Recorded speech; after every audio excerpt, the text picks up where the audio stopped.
Hi, I'm Frank Crenshaw. My modeling room move is almost complete. I thought I would take the opportunity to discuss a little bit how I store paint. Occasionally, I see people ask questions on the boards about how people store paint. There are many different ways to do it. This is how I do it. This just represents my paint storage. The majority of my paint storage. My MRP, which I have some, my Hitaka, and then a whole lot more Gunzy, and AKRC, and then even some Life Color.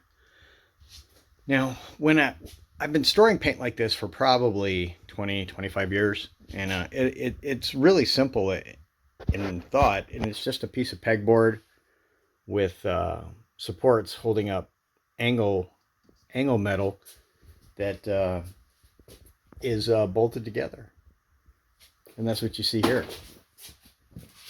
These bolts, and that creates a space big enough to actually just stick a bottle of paint in there. The neat thing about using these bolts is you can change the width of these pieces. So when I first started doing that, and this is what one of them up here. This is actually a piece of angle aluminum, and you can find this at like Lowe's or any of the hardware stores. And that's how I originally did it. Uh, these things are expensive though. Each one of these pieces is somewhere between $10 and $20. I don't remember exactly, but they're not cheap. So I only had a couple of them.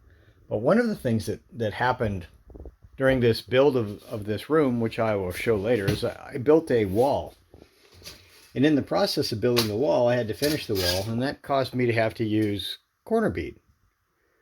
Just cheap, old, ordinary corner bead. Now, where angle aluminum costs something like, $10 to $20 for 8 feet per piece, this stuff cost $1 a piece.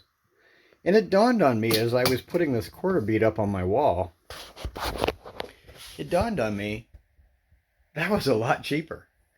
So I kind of went out and I made 5 or 6 more paint racks because, it didn't cost anything. I mean, for the cost of one of these shelves, I was able to make 5. So that's pretty cool. So I'm just going to sit down and I'm just going to show you really quick how I did it. And it's really simple. I mean, it's if you have some basic tools, this is not hard.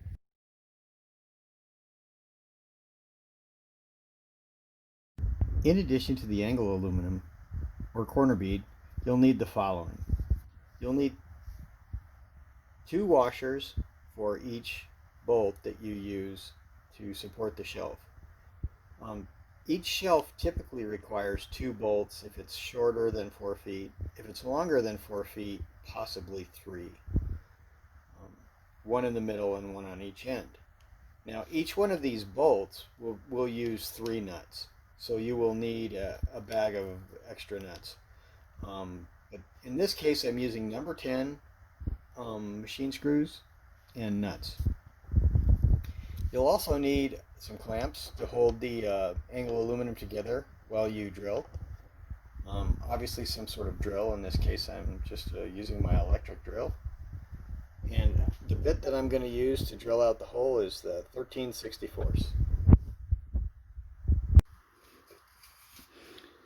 Now I have clamped the a couple pieces of this corner bead together, and now we just need to drill a hole for the bolt to pass through.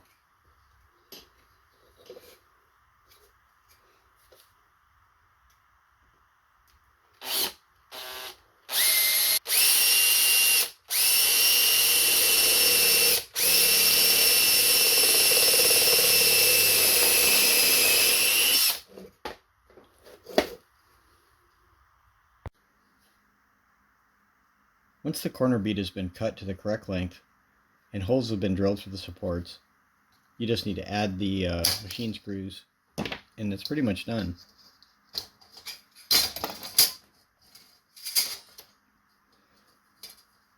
In this case, I'm using number 10 32 by 32 machine screws. The first thing I do is I insert the machine screw.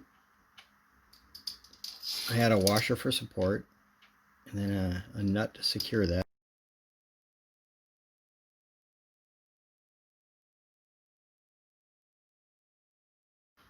Now what I need to add is a spacing nut. Now this is the nut that decides how wide the shelf will be. In this case, I'm just going to be putting Vallejo model paint in this shelf, so it won't be particularly wide. But it's also adjustable. If at a later time I decide to put a different type of paint on the shelf, all I have to do is move the screws and the shelf will become wider. Or I suppose narrower.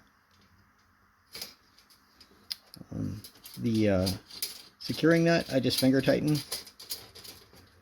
I don't really think you need to torque that one down. And then I just repeat the process on the other end.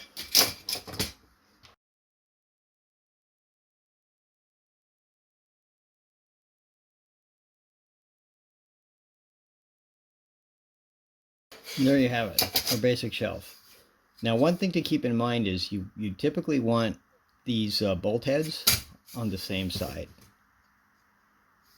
and you want the nuts exposed on the other.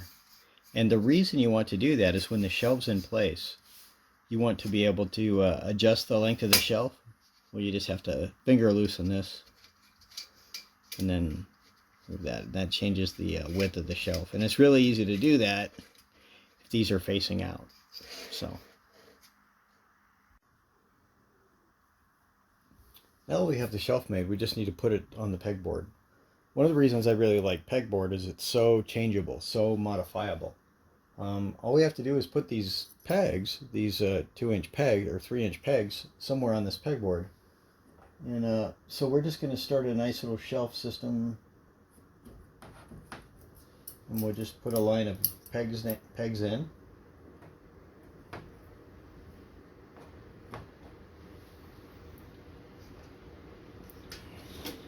Here's our shelf, which just sits on top of that. And as you can see, if I decide to change the width of this shelf, all I have to do is adjust these nuts, which is nice. Nothing left to do, stick some paint in it.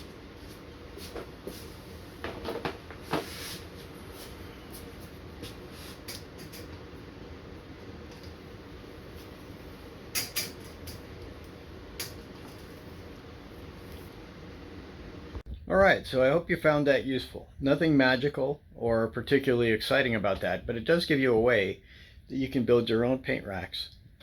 Quite utilitarian. You don't need to be a master craftsman to know how to make, really fine wooden shelves and have really expensive woodworking tools. You can do this with some really just simple tools that you probably have around your house right now. The main thing that you'll need, of course, is space for it, because you do need pegboard, and the minimal expense for buying the materials, that's not really an issue, and it doesn't take a lot of time to do this either. So if you don't mind having a utilitarian looking workshop, which I don't, well, hopefully this was helpful to you. Have a good day. Happy modeling. Soon to be joining you, I hope. This is Frank signing off.